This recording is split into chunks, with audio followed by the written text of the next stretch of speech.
en mettant fin au régime en place. The Gabonese military just seized power in Gabon in the early hours of today. The military coup effectively ends 53 years' grip on power by the Bongo family. This is coming a few hours after the announcement of the presidential election results. In the results, Ali Bongo, the incumbent president, scored about 65% of the votes, and his main challenger scored about 30%. Remember that the internet was shut down in Gabon during the presidential election. For people to be posting videos about the coup from Gabon, they've restored the internet connection. It's not clear if it's the military that gave the order or the deposed government led by Ali Bongo.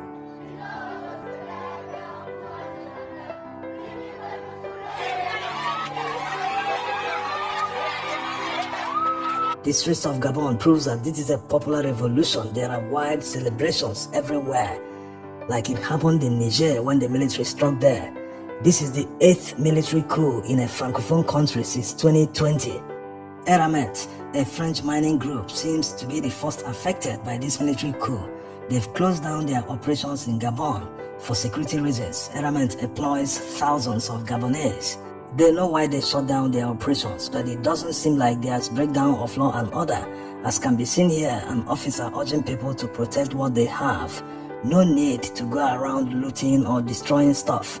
If people are against the government because of corruption and mismanagement of their resources, they should be happy with the revolution and not behave like the politicians that were deposed by looting and damaging property. Meanwhile, reactions are coming from all quarters. The European Union, in reacting to the military coup in Gabon, said that the coup will increase instability in the region. France said that they are studying the situation. They advised their citizens to limit their movement. Like already said, this is the 8th military coup in a francophone country since the past 3 years. It's an indictment on France because it shows that they have been tolerating and supporting bad leadership in these countries. It shows that they do not care about the well-being of the people. Rather, they only care about their own interest. Once they are getting what they want from a country, even if the leadership is extremely corrupt, they don't care, as long as their interest is covered. But there's good news. Many francophone citizens have woken up from their deep slumber. Most of them have already cut ties with France and are now charting a new course for themselves. When France say they will invade or encourage a military intervention in Gabon to restore democracy, like they said when it happened in Niger. Anyway, let's see what the military boys have done already. They said they came to defend the peace and terminate the regime of Ali Bongo, who replaced his father, Omar Bongo, as president in 2009. Omar Bongo led the country from 1967 to 2009. So as you can see, it's become a family affair, one family being in power for more than half a century. That's no longer a democracy, it's monarchy.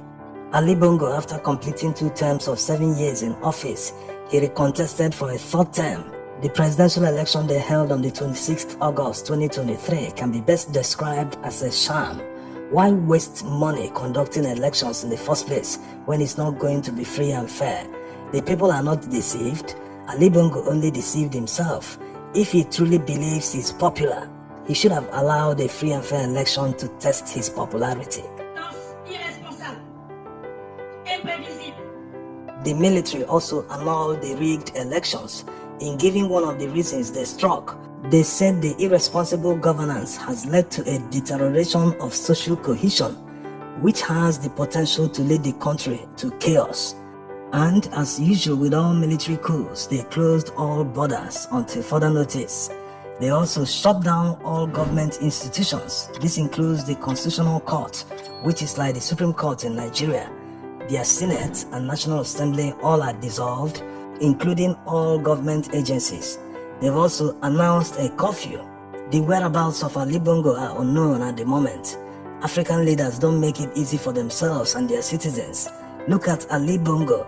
Despite suffering a stroke in 2018, it would have been reasonable for him to just serve out his remaining term in office and retire.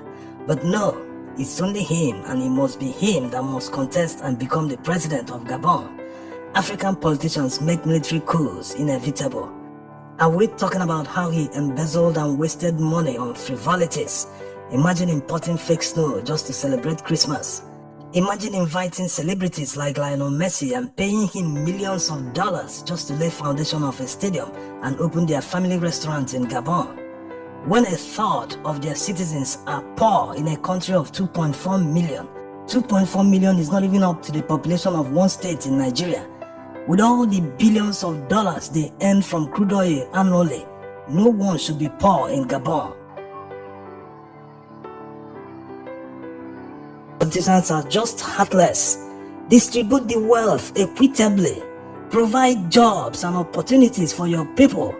That's the basic job of a government, and if a politician can't do it, give way for another person to try. But they must stay in power perpetually, whether they are qualified, whether they are fit for the office, whether they know anything about governance. They must force themselves onto the people. Why? Why must it be countries experiencing incompetent leaders and their people are expected to live with it? A small company, a bank, or any other organization will quickly sack an incompetent CEO. Why should a person who makes policies for these companies, who controls the affairs of the entire population of a country, be tolerated when he is incompetent? When it's time for elections and the people want to sack them and express their disappointment at the way things are going in their country, the politicians wouldn't even let them express their displeasure. They rig the elections before people arrive at the polling unit. So how else will people make the change? They can only do it through a military coup, and this one has already succeeded. It has become a revolution. Very soon the people who champion democracy will start talking, will start saying return to civil rule, return to this, return to that. But they will never exercise the same energy in criticizing the government in power.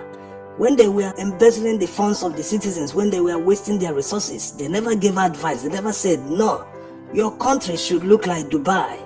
You have a small country, a very small population. You can even afford to pay them social security. But no, everything has to be about one person. It has to be about one family. What about others? The inequality creates a chaotic atmosphere. People won't be happy seeing the rich walking amongst the poor. When there is no equal opportunity, when there is serious inequality in the society, it breeds crime and break of law and order, which will ultimately lead to a revolution.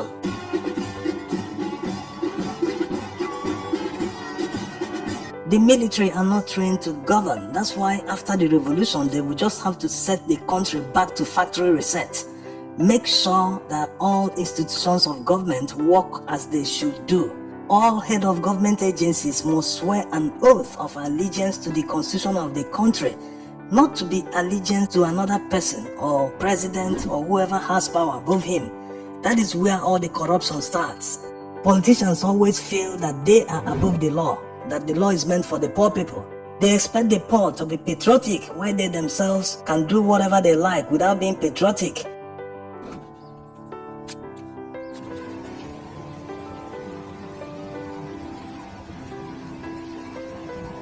Here, it seems Ali Bongo is using foreign security for his protection. If he doesn't believe in his own countrymen to protect him, then there's a problem. A politician will tell the citizens to buy locally made goods to grow the economy, but they themselves, they will be spending money on foreign-made luxury goods and growing the economy of foreign countries. The worst part is the audacity in rigging elections. After all they do in office, they fail to uplift the economy, they fail to uplift the country in any single metric of human development.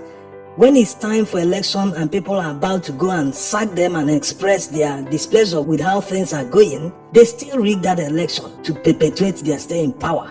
This is a problem. You can't do the job, you can't allow another person to do the job. You're there, you don't want to leave, you don't want to give way. There's strife everywhere, there's hunger, there is chaos. It makes a military coup inevitable. It's a cause and effect.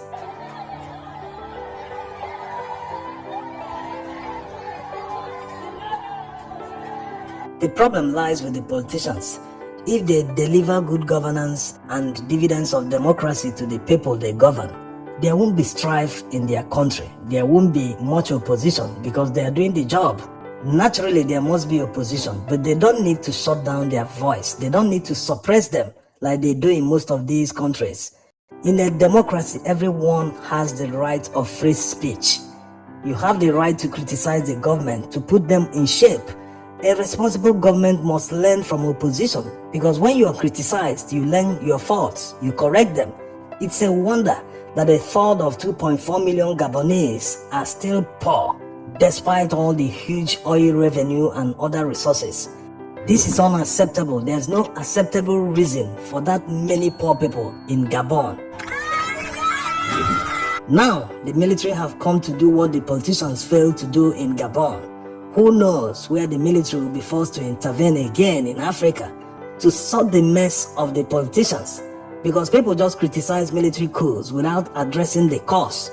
It is the politicians that invite the military unknowingly, because when you fail to deliver good governance and allow free and fair elections, everything is about you, your family. You see the country as your personal estate. Why won't the military intervene? It's natural. So we'll keep you updated on future happenings in Gabon and other parts of Africa. Thanks for watching.